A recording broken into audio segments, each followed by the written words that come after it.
Hey, good to see you.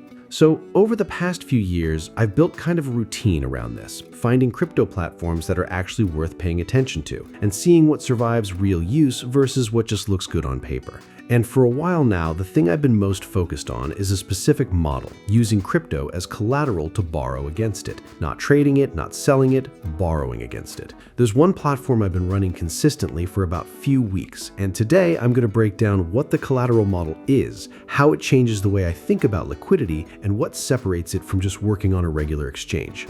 And at the end, I'll share what I personally go through before trusting any new platform with real assets, because the fake ones have gotten genuinely difficult to spot lately. So, this calculator is the starting point. Everything gets configured from this single screen.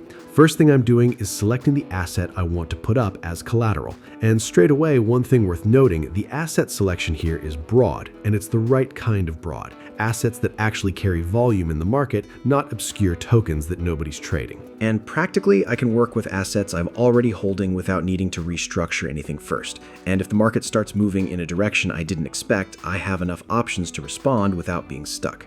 Okay, next I'm setting the collateral amount. Yeah, that's the number. And next up, the asset I want to receive as the loan. I'm choosing BTC. Then I'm setting the term, how long I actually need this thing running. And then there's LTV. What it's measuring is the relationship between the loan amount and the collateral backing it. Each asset has a ceiling on how far that ratio can go. And the thing to understand is if the collateral value drops far enough, the position gets liquidated automatically. No warning, no grace period. So when I'm landing on this number, I'm thinking about a few things simultaneously. How much this asset has moved recently, where I think volatility is headed, and how much distance I want to keep my position from that liquidation threshold.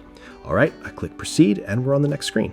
First thing I do here, save the contract ID. That's my access point back into this specific loan, and I'll come back to that. The platform is now sitting there waiting on a transaction from my side to lock in the collateral. There's a wallet connect option that handles this automatically, but I want to do it manually so every step is visible. Give me just a moment here.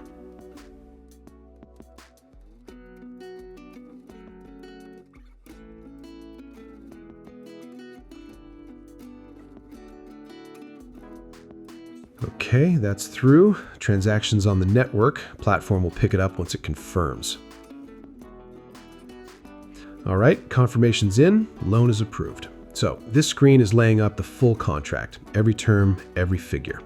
Okay, next I add my receiving address where BTC is actually being sent to. Okay, confirmed. Now I'm waiting on the tokens to land.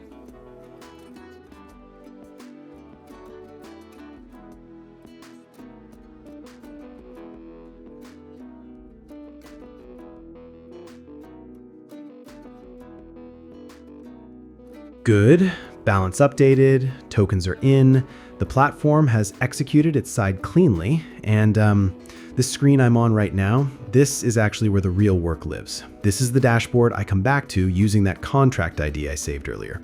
Everything related to managing this loan, tracking it, adjusting it, responding to market movement, all of that happens from right here. It's not passive once it's set up, this is the operational side of it.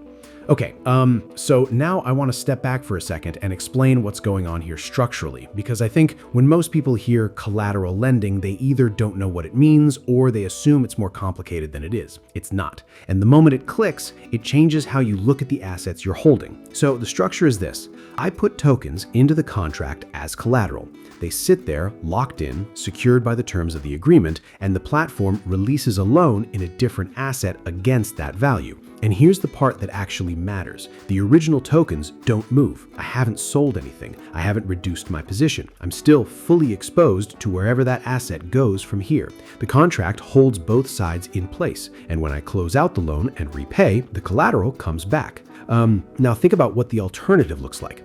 I go to an exchange, I sell, I get whatever the market price is in that moment, and that position is gone. Any upside that comes after that has nothing to do with me. Here, I access the liquidity I need and I stay in the trade. That's not a small distinction. That's a completely different way of extracting value from a long-term holding without giving it up. So 5 months on this platform, somewhere around 50 operations across most of the supported asset pairs at different points in the market cycle, good conditions, conditions and rough ones, and every single one completed exactly the way it was supposed to. No failed operations, no behavior that didn't match what the interface said was going to happen, nothing that gave me a reason to pause. And the reason I weight that track record the way I do is pretty simple.